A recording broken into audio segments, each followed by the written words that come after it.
പാക് പിടിയിലായ വ്യോമസേനാ സൈനികന്റെ സുരക്ഷിതത്വത്തിൽ രാജ്യം ആശങ്കപ്പെടുമ്പോൾ തെരഞ്ഞെടുപ്പ് പ്രചാരണം നടത്തി പ്രധാനമന്ത്രി നരേന്ദ്രമോദി. ബിജെപി ഭാരവാഹികളുമായി മോദി ദില്ലിയിലിരുന്ന് വീഡിയോ കോൺഫറൻസിലൂടെ നടത്തിയ സംവാദത്തിൽ പിടിയിലായ സൈനികനെക്കുറിച്ച് മൌനം. പ്രതിപക്ഷ പാർട്ടികൾ എല്ലാ പരിപാടികളും റദ്ദാക്കുമ്പോഴാണ് മോദിയുടെ ആഘോഷം. വ്യോമാക്രമണം കർണാടകയിൽ ബിജെപിക്ക് തെരഞ്ഞെടുപ്പ് വിജയം സമ്മാനിക്കുമെന്ന് മുൻ മുഖ്യമന്ത്രി ബി.എസ്. യെദ്യൂരപ്പയുടെ വാക്കുകളും വിവാദമാകുന്നു. 40 സൈനികർ മരിച്ചതും ഇന്ത്യ പ്രത്യാക്രമണം നടത്തിയതും തെരഞ്ഞെടുപ്പ് പ്രചാരണത്തിന് ഉപയോഗിക്കുകയാണ് മോദിയും ബിജെപിയും. പാക് പിടിയിലായ വ്യോമസേന വിംഗ് കമാൻഡർ അഭിനന്ദൻ വർത്തമാന്റെ സുരക്ഷിതത്വത്തെക്കുറിച്ചും മടങ്ങിവരവിനെക്കുറിച്ചും രാജ്യം ആശങ്കപ്പെടുമ്പോൾ നരേന്ദ്രമോദി ബിജെപിയുടെ തെരഞ്ഞെടുപ്പ് ഒരുക്കങ്ങൾ വിലയിരുത്തുന്ന തിരക്കിലാണ്. ദില്ലിയിലിരുന്ന് വീഡിയോ കോൺഫറൻസിലൂടെ രാജ്യത്തിന്റെ വിവിധ ഭാഗങ്ങളിലെ 1 കോടിയിലേറെ ബിജെപി ഭാരവാഹികളുമായി മോദി സംവാദം നടത്തി. സ്വന്തം ബൂത്തുകൾ ശക്തമാക്കണം, സൈന്യത്തെ ഓർത്ത് അഭിമാനമെന്ന് പറഞ്ഞ മോദി പാക് പിടിയിലായ സൈനികനെ കുറിച്ച് ഒരു പരാമർശം പോലും നടത്തിയില്ല. വർത്തമാൻ പിടിയിലായിട്ട് 48 മണിക്കൂർ പോലും പൂർത്തിയാകുന്നതിന് മുമ്പ് തന്നെ പ്രധാനമന്ത്രി അതെല്ലാം മറന്ന് തെരഞ്ഞെടുപ്പ് പ്രചാരണത്തിന് പോയതിനെതിരെ പ്രതിപക്ഷം രംഗത്തെത്തി. സൈനികൻ കസ്റ്റഡിയിലായതിനെ തുടർന്ന് കഴിഞ്ഞ ദിവസം പ്രതിപക്ഷം സർക്കാരിനെതിരായ ചർച്ചകൾ പോലും മാറ്റിവെച്ചിരുന്നു. ദില്ലിക്ക് സമ്പൂർണ്ണ പദവി ആവശ്യപ്പെട്ടുള്ള സമരം കേജ്രിവാളും മാറ്റിവെച്ചു. എന്റെ ബൂത്ത് മികച്ചതെന്നർത്ഥം വരുന്ന മേരെ ബൂത്ത് സബ്സെ മസ്ബൂത് എന്ന പേരിൽ മോദി നടത്തിയ ചടങ്ങിനെതിരെ എന്റെ സൈനികൻ മികച്ചത് എന്നർത്ഥത്തിൽ മേരെ ജവാൻ സബ്സെ മസ്ബൂത് എന്ന ഹാഷ്ടാഗ് മോദിയുടെ പ്രസംഗ സമയത്ത് ട്വിറ്ററിൽ ട്രെൻഡായി. അതേസമയം ബിജെപിക്ക് തെരഞ്ഞെടുപ്പിൽ വ്യോമാക്രമണം ഗുണം ചെയ്യുമെന്ന് ബിജെപി നേതാവ് ബി.എസ്. യെദ്യൂരപ്പയുടെ വാക്കുകളും വിവാദമാകുന്നു. സൈനിക നീക്കം പ്രചാരണമാക്കിയാൽ 22 സീറ്റ് കർണാടകയിൽ ബിജെപിക്ക് ലഭിക്കുമെന്നാണ് യെദ്യൂരപ്പയുടെ വാക്കുകൾ. News bureau, Delhi.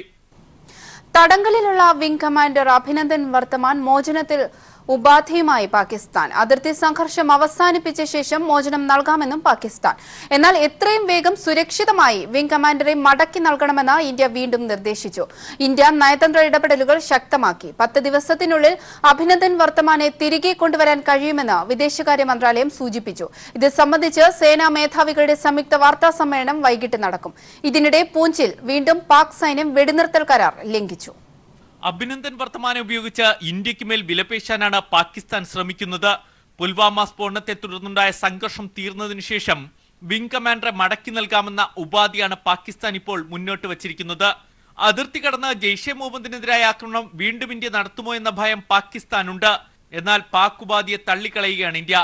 എത്രയും വേഗം സുരക്ഷിതമായി വിംഗ് കമാൻഡർ അഭിനന്ദൻ വർത്തമാനെ തിരികെ ഏൽപ്പിക്കണമെന്ന് ഇന്ത്യ വീണ്ടും ആവശ്യപ്പെട്ടു. നയതന്ത്ര രീതിയിൽ സൈനികനെ തിരികെ കൊണ്ടുവരണമെന്നാണ് ഇന്ത്യയുടെ ആഗ്രഹം. 1949 ജനീവ കൺവെൻഷൻ പ്രകാരം വ്യോമസേന പൈലറ്റിനെ പാകിസ്ഥാൻ മടക്കി നൽകിയേ മതിയാകൂ.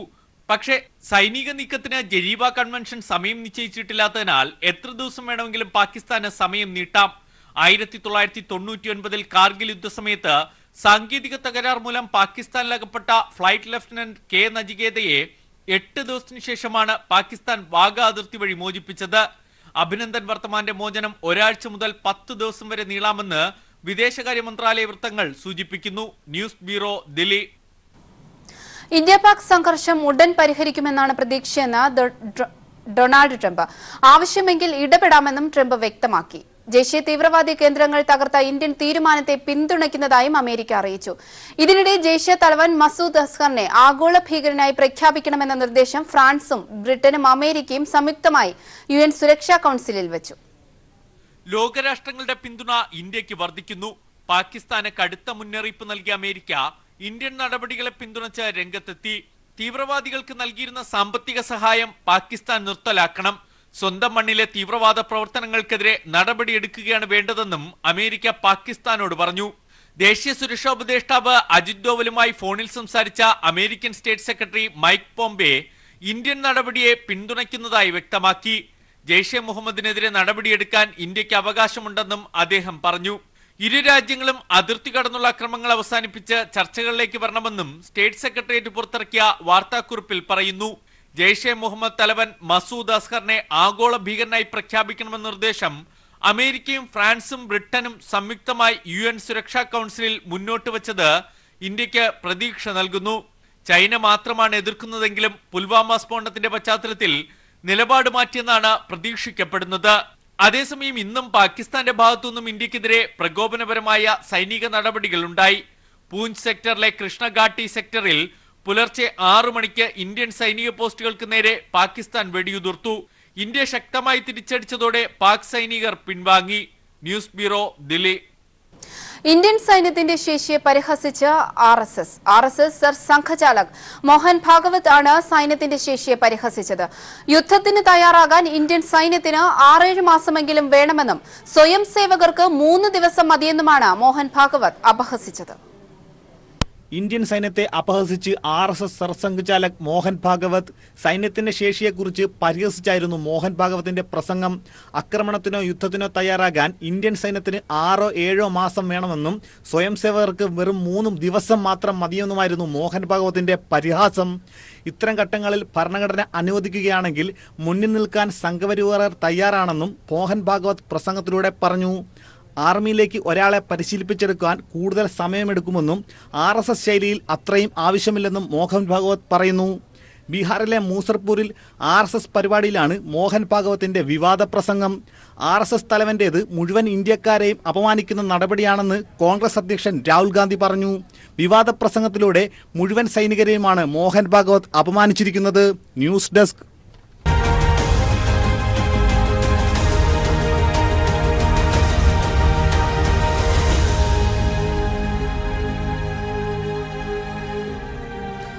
അതിർത്തിയിലെ സംഘർഷത്തിൽ രാജ്യം ഒന്നിച്ചു നിൽക്കണമെന്ന് കോടിയേരി ബാലകൃഷ്ണൻ.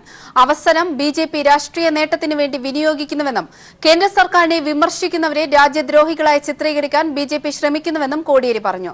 സർക്കാരിനെ വിമർശിക്കുന്നത് സൈന്യത്തെ വിമർശിക്കലല്ലെന്നും കോടിയേരി പെരുമ്പാവൂരിൽ വ്യക്തമാക്കി. ഇലക്ഷൻ കാലത്ത് ബിജെപിയുടെ ഏറ്റവും വലിയ തുരുപ്പിച്ചിട്ട് രാജ്യസുരക്ഷ, ഭീകരവാദത്തെ തുടച്ചു നീക്കുമെന്നായിരുന്നു. ബിജെപി അധികാരത്തിൽ വന്നപ്പോൾ ഭീകരവാദ ആക്രമണം ശക്തിപ്പെടുകയാണ് ഉണ്ടായത്.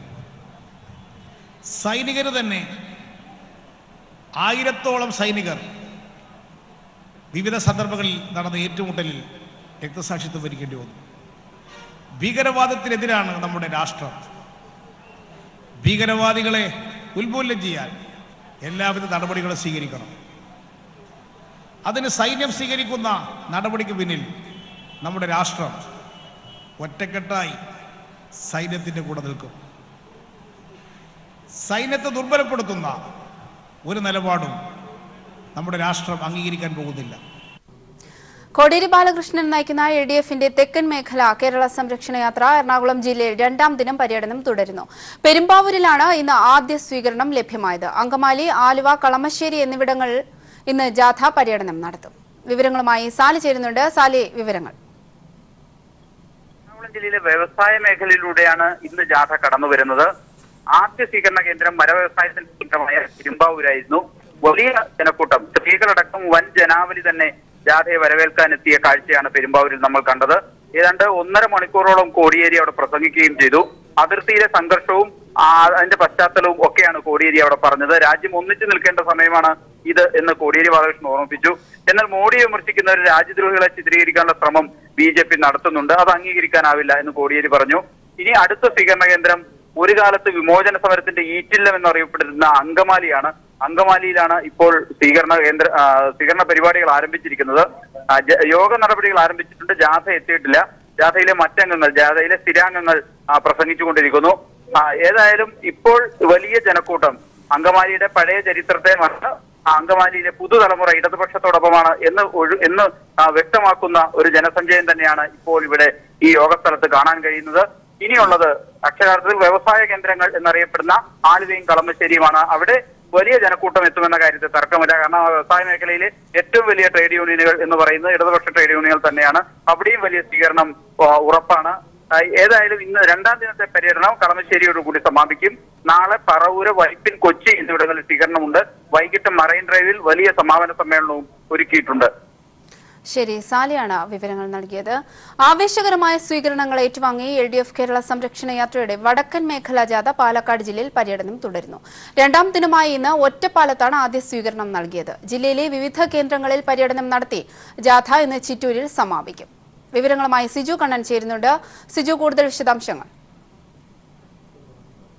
പാലക്കാട് ജില്ലയിൽ രണ്ടാം ദിനവും വിവിധ മേഖലകളിലുള്ള നാനാതുറയിലുള്ള ആളുകളുടെ പിന്തുണയുമായാണ് ജാഥ പര്യടനം നടത്തിക്കൊണ്ടിരിക്കുന്നത്. ഇന്ന് രാവിലെ ഒറ്റപ്പാലത്താണ് രണ്ടാം ദിവസത്തെ പര്യടനം ആരംഭിച്ചത്.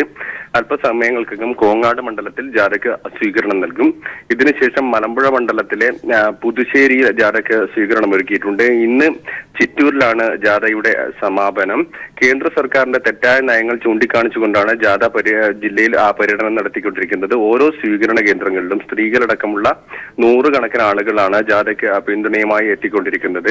യുദ്ധഭീതി ഉണ്ടാക്കിക്കൊണ്ട് രാഷ്ട്രീയമായി നേട്ടമുണ്ടാക്കാനാണ് കേന്ദ്ര സർക്കാർ ശ്രമിക്കുന്നതെന്ന് കാനം രാജേന്ദ്രൻ പറഞ്ഞു. ഇതിലൂടെ കപട ദേശീയതയാണ് RSSും BJPയും രാജ്യത്ത് മുന്നോട്ട് വെക്കുന്നത്. കോർപ്പറേറ്റുകളെ സഹായിക്കുന്ന ഒരു നയമാണ് കേന്ദ്ര സർക്കാർ തുടരുന്നതെന്നും കാനം രാജേന്ദ്രൻ വിവിധ സ്വീകരണ കേന്ദ്രങ്ങളിലെ പ്രസംഗങ്ങളിൽ പറഞ്ഞു. അതോടൊപ്പം തന്നെ സംസ്ഥാന സർക്കാർ 1000 ദിവസങ്ങൾ പൂർത്തിയാക്കിയ സമയമാണിത്. അത് സർക്കാരിന്റെ വികസന പദ്ധതികളും ക്ഷേമ പദ്ധതികളും എല്ലാം തന്നെ ജനങ്ങൾക്കിടയിലേക്ക് എത്തിച്ചുകൊണ്ടാണ് ജാഥ പര്യടനം നടത്തുന്നത്. ഇന്നത്തെ സ്വീകരണത്തിന് ശേഷം നാളെ ഒരു ദിവസം കൂടി പാലക്കാട് ജില്ലയിൽ ജാഥ പര്യടനം നടത്തും. നാളെ 4 നിയമസഭാ മണ്ഡലങ്ങളിലാണ് ജാഥയ്ക്ക് സ്വീകരണം ഒരുക്കിയിട്ടുള്ളത്. അതിനുശേഷം ജാഥ സമാപിക്കുന്ന തൃശൂർ ജില്ലയിലേക്ക് മറ്റന്നാൾ ജാഥ പ്രവേശിക്കും. സ്വാശ്രയ ഫീസ് വർദ്ധിപ്പിക്കാമെന്ന് ഹൈക്കോടതി. 2 മാസത്തിനകം ഫീസ് ഘടന പുതുക്കണമെന്ന് റെഗുലേറ്ററി കമ്മീഷനോട് കോടതി. ഫീസ് വർദ്ധിപ്പിക്കണമെന്ന മാനേജ്മെന്റുകളുടെ ആവശ്യം പരിഗണിച്ചാണ് കോടതി നടപടി. വിവരങ്ങളുമായി ഉമേഷ് ചേരുന്നുണ്ട്. ഉമേഷ്, സ്വാശ്രയ കോളേജുകൾക്ക് ആശ്വാസകരമായ വിധിയാണ് വന്നിരിക്കുന്നത്. ഫീസ് ഘടന വർദ്ധിപ്പിക്കാമെന്ന് ഹൈക്കോടതി അറിയിച്ചിരിക്കുകയാണ്. മറ്റെന്തൊക്കെ കാര്യങ്ങളാണ് ഹൈക്കോടതിയുടെ ഉത്തരവിലുള്ളത്? അവന്തിക, സംസ്ഥാനത്തെ 21 സ്വാശ്രയ മാനേജ്മെന്റുകൾ സമർപ്പിച്ച റിട്ട് ഹർജികളിലാണ് മാനേജ്മെന്റുകൾക്ക് ആശ്വാസം പകരുന്ന വിധി ഹൈക്കോടതിയിൽ നിന്ന് ഉണ്ടായത്. ജസ്റ്റിസ് രാജേന്ദ്ര ബാബു കമ്മീഷൻ 5.5 ലക്ഷം രൂപ വാർഷിക ഫീസ് നിശ്ചയിച്ചതിനെതിരെയായിരുന്നു മാനേജ്മെന്റുകൾ കോടതിയെ സമീപിച്ചത്. വരവ് ചെലവ് കണക്കുകൾ ഓരോ കോളേജിനും വ്യത്യസ്തമാണെന്നും 5.5 ലക്ഷം വാർഷിക ഫീസ് എന്നത് പ്രായോഗികമല്ലെന്നും മാനേജ്മെന്റുകൾ വാദിച്ചിരുന്നു. ഫീസ് 11 മുതൽ 15 ലക്ഷം വരെ വർദ്ധിപ്പിക്കണമെന്നും മാനേജ്മെന്റുകൾ ആവശ്യപ്പെട്ടു. എന്നാൽ ഇതിനെതിരെ 100-ൽ പരം വിദ്യാർത്ഥികളും രക്ഷിതാക്കളും കേസിൽ കക്ഷി ചേർന്നിരുന്നു. ഇരു കൂട്ടരുടെയും വിശദമായ വാദം കേട്ട ശേഷമാണ് ഫീസ് പുനർനിർണ്ണയിക്കാൻ കോടതി ഉത്തരവിട്ടിരിക്കുന്നത്. മാനേജ്മെന്റുകളുടെ വരവ് ചെലവ് കണക്കുകളും മറ്റും വിശദമായി പരിശോധിച്ച് ഫീസ് റെഗുലേറ്ററി കമ്മീഷൻ തന്നെ പുനർനിർണ്ണയം നടത്തണം എന്നാണ് കോടതി ഉത്തരവിട്ടിരിക്കുന്നത്. ഈ പുനർനിർണ്ണയം നടപടികൾ 2 മാസത്തിനകം പൂർത്തിയാക്കണം എന്നും കോടതി ഉത്തരവിട്ടിരിക്കുന്നു. ഇത് ഒരു തരത്തിൽ മാനേജ്മെന്റുകൾക്ക് ആശ്വാസം പകരുന്ന വിധിയാണ്. കാരണം അവരുടെ ആവശ്യമാണ് ഈ ഫീസ് വർദ്ധിപ്പിക്കണം എന്നുള്ളത്. അത് ഒരു തരത്തിൽ അവർക്ക് ആശ്വാസമായിരിക്കുന്നു. എന്നാൽ അതേസമയം തന്നെ ഈ വർദ്ധിപ്പിക്കുന്നത് സംബന്ധിച്ച് അല്ലെങ്കിൽ ഇത് പുനർനിർണ്ണയിക്കുന്നത് സംബന്ധിച്ച് തീരുമാനിക്കേണ്ടത് റെഗുലേറ്ററി കമ്മീഷൻ തന്നെയാണ് എന്നും കോടതി ഉത്തരവിൽ വ്യക്തമാക്കിയിട്ടുണ്ട്. 2 മാസത്തിനകം റെഗുലേറ്ററി കമ്മീഷൻ തന്നെ ഈ മാനേജ്മെന്റുകളുടെ കണക്കുകളും മറ്റും പരിശോധിച്ച ശേഷം പുതുക്കിയ ഫീസ് നിശ്ചയിക്കണം എന്നാണ് പറഞ്ഞിരിക്കുന്നത്. അതേസമയം തന്നെ 4000-ഓളം വരുന്ന വിദ്യാർത്ഥികൾക്ക് വലിയ പ്രതിസന്ധി ഉണ്ടാക്കുന്ന ഒരു വിധി കൂടിയാണ് ഇത്. കാരണം 5 ലക്ഷം വാർഷിക ഫീസ് എന്ന നിലയിലാണ് പലരും ഫീസ് നൽകി പഠനം തുടങ്ങിയിരിക്കുന്നത്. ആ ഒരു ഘട്ടത്തിലാണ് കോടതിയിൽ നിന്ന് ഇത്തരത്തിലൊരു ഉത്തരവ് വന്നിരിക്കുന്നത്. ഒരുപക്ഷെ ഇതിനെതിരെ മേൽക്കോടതിയെ സമീപിക്കാനുള്ള സാധ്യതകൾ നിലവിലുണ്ട്. അത് സംബന്ധിച്ച വിവരങ്ങൾ പുറത്തു വരുന്നതേ ഉള്ളൂ.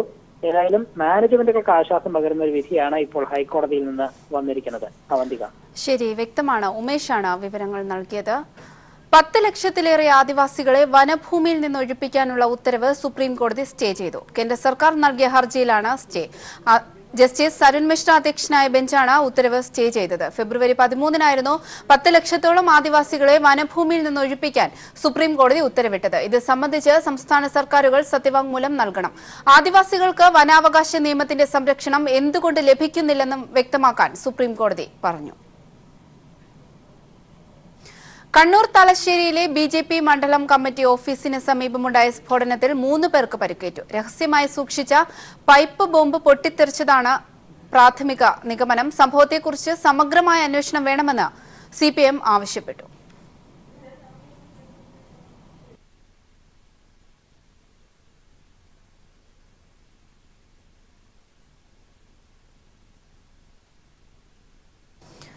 വടക്ക് കിഴക്കൻ സംസ്ഥാനങ്ങളിൽ ഏറ്റവും കൂടുതൽ ലോക്സഭാ സീറ്റുകളുള്ളത് അസമിലാണ്. പൌരത്വ നിയമ ഭേദഗതി ബില്ലും പൌരത്വ പട്ടിക വിവാദവും തിരിച്ചടി സൃഷ്ടിക്കുമെന്ന ആശങ്കയിലാണ് ബിജെപി.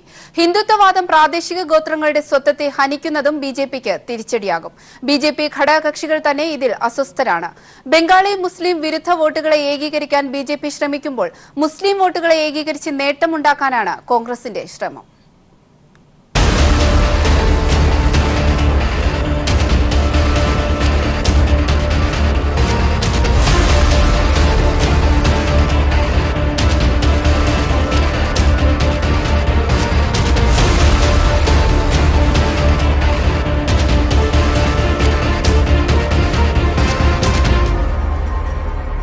അസം പൗരത്വ പട്ടികയിൽ തുടങ്ങി പൗരത്വ ഭേദഗതി ബിൽ വരെ എത്തി നിൽക്കുമ്പോൾ വടക്ക് കിഴക്കൻ സംസ്ഥാനങ്ങൾ അസ്വസ്ഥമാണ്.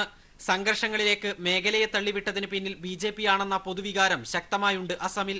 14 സീറ്റുകളുള്ള സംസ്ഥാനത്ത് 2014 ലോക്സഭാ തെരഞ്ഞെടുപ്പോടെ കരുത്തറിയിച്ച ബിജെപി തൊട്ടു പിന്നാലെ സംസ്ഥാന ഭരണവും പിടിച്ച് വൻ ശക്തിയായി.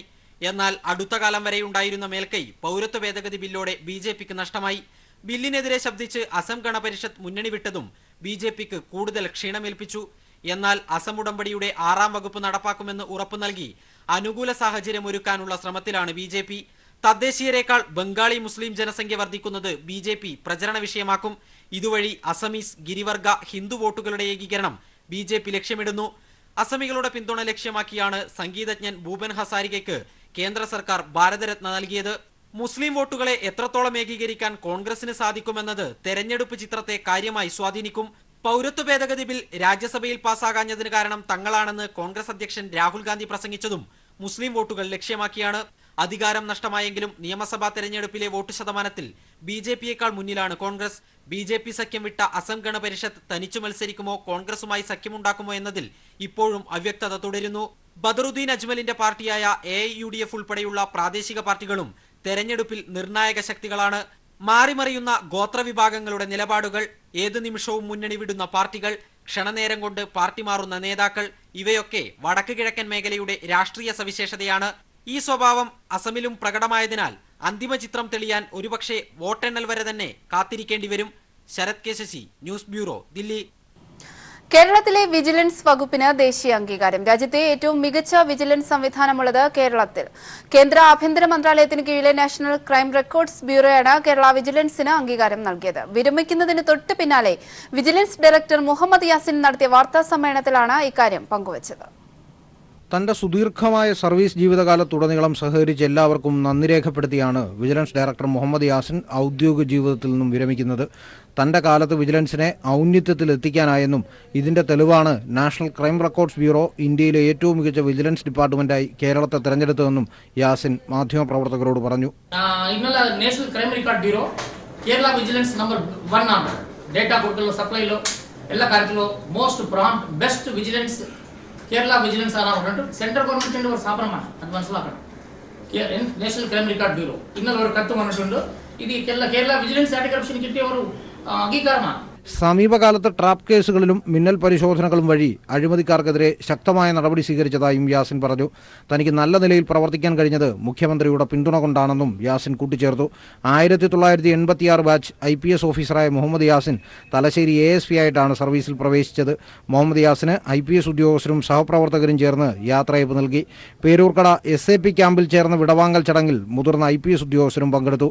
മുഹമ്മദ് യാസിൻ വിജിലൻസ് ഡയറക്ടർ സ്ഥാനം ഒഴിഞ്ഞതിന് പിന്നാലെ ദക്ഷിണ മേഖല ADGP അനിൽകാന്തിനെ വിജിലൻസിലേക്ക് മാറ്റി നിയമിച്ചു. ഡയറക്ടറുടെ ഒഴിവ് പിന്നാലെ നികത്തും. News bureau, Thiruvananthapuram. ജലവിഭവ വകുപ്പിന് പ്രളയ പുനർനിർമ്മാണത്തിന് അനുവദിച്ച 538 കോടി രൂപ കാനറ ബാങ്കിലേക്ക് മാറ്റാനുള്ള നീക്കത്തിൽ വിശദീകരണവുമായി ജലവിഭവ വകുപ്പ് ഉദ്യോഗസ്ഥർ.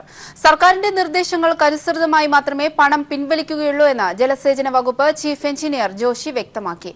വൻതുക ട്രഷറിയിൽ നിന്ന് പിൻവലിച്ച് ബാങ്കിൽ നിക്ഷേപിക്കാൻ പോകുന്നു എന്ന വാർത്തകളോട് പ്രതികരിക്കുകയായിരുന്നു അദ്ദേഹം. കാർഷിക കലണ്ടർ യാഥാർത്ഥ്യമാക്കുമെന്ന് കൃഷിമന്ത്രി VS സുനിൽകുമാർ. കൃഷിക്കാരുടെ ആവശ്യങ്ങൾ ഏറ്റവും അധികം നടത്തിക്കൊടുത്ത സർക്കാരാണിതെന്നും മന്ത്രി പറഞ്ഞു. ചേർത്തലയിൽ ഒരു നെല്ലും ഒരു മീനും പദ്ധതി അട്ടിമറിക്കപ്പെടുകയാണെന്നും ഇതിനായി ഒരു ലോബി മാഫിയയെ പോലെ പ്രവർത്തിക്കുകയാണെന്നും മന്ത്രി കുറ്റപ്പെടുത്തി. കാർഷിക കലണ്ടർ തെറ്റിച്ചുകൊണ്ട് കൃഷി ചെയ്യുന്ന കൃഷിക്കാരെ സ്വന്തം ഉത്തരവാദിത്വം ചെയ്തോളണം. അത് പറയാൻ ആഗ്രഹിക്കുകയാണ്. അത് പറയുമ്പോൾ ആരും വിഷമം വിചാരിക്കരുത്. ഒരു കാർഷിക കലണ്ടർ തീരുമാനിച്ചു കഴിഞ്ഞാൽ ആ കാർഷിക കലണ്ടർ തെറ്റിച്ച് കൃഷി ചെയ്യുന്ന പാടശേഖര സമിതി അതിന്റെ അനന്തരഫലം സ്വന്തമായി തന്നെ നേരിട്ട് കൊള്ളണം എന്ന് ഗവൺമെന്റ് തീരുമാനിക്കും. ഈ കൃഷിക്കാർ ആവശ്യപ്പെട്ട എല്ലാ കാര്യങ്ങളും ഒരു കാര്യം ചെയ്യാതിരുന്നിട്ടില്ല. അതൊരു കാരണം നിങ്ങൾക്ക് ഔദാര്യം തന്നൊന്നുമല്ല, അത് നിങ്ങൾ തെറ്റിദ്ധരിക്കണ്ട. നിങ്ങൾക്ക് അവകാശമായി തന്നതാണ്. ഈ കൃഷിക്കാർക്ക് ഈ ഗവൺമെന്റ് കൊടുക്കേണ്ട അവകാശമാണത്. കാരണം അത്രയും കഷ്ടപ്പെട്ടാണ് കുട്ടനാട് കൃഷിക്കാർ സാഹസികമായിട്ടാണ് ഇവിടെ കൃഷി ചെയ്ത് ഈ നേട്ടം ഉണ്ടാക്കിയത്. പിന്നെ ചേർത്തല മേഖലയുള്ള നമ്മുടെ നിലങ്ങളില് ഒരു നെല്ലൊരു മീനും നടപ്പാക്കുന്നുണ്ട്. അവിടുത്തെ പാടശേഖരക്കാരോട് എനിക്ക് പറയാനുള്ള ഒരു കാര്യം, സംസ്ഥാന ഗവൺമെന്റ് ഒരു നെല്ലും മീനും എന്ന് പറയുമ്പോൾ രണ്ടും മീനാക്കുന്ന പരിപാടി അവസാനിപ്പിക്കണം. ഒരു നെല്ലും ഒരു മീനാണ്, അവസാനം രണ്ടും മീനായി, നെല്ല് പോയി. മീൻ കൃഷി ചെയ്യാൻ വേണ്ടി ഒരു ലോബി വളർന്നു വന്നിരിക്കുകയാണ്. അവിടെ ഒരു മാഫിയ പോലെയുള്ള പരിപാടി ചെയ്തുകൊണ്ടിരിക്കുകയാണ്. സംസ്ഥാന നിയമപരിഷ്കരണ കമ്മീഷൻ സർക്കാരിന് സമർപ്പിച്ച ചർച്ച് പ്രോപ്പർട്ടി ബിൽ സംബന്ധിച്ച കരട് റിപ്പോർട്ട് വിശകലനം ചെയ്യുന്നതിനായി ചങ്ങനാശ്ശേരിയിൽ സംയുക്ത ക്രൈസ്തവ സമ്മേളനം തുടങ്ങി.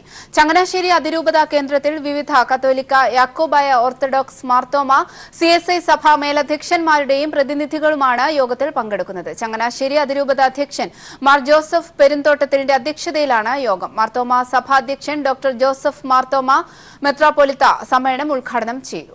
ചർച്ച് പ്രോപ്പർട്ടി ബിൽ സംബന്ധിച്ച് പൊതുചർച്ചയും ഭാവി പരിപാടികളുടെ രൂപീകരണവുമാണ് സമ്മേളനത്തിന്റെ ലക്ഷ്യം.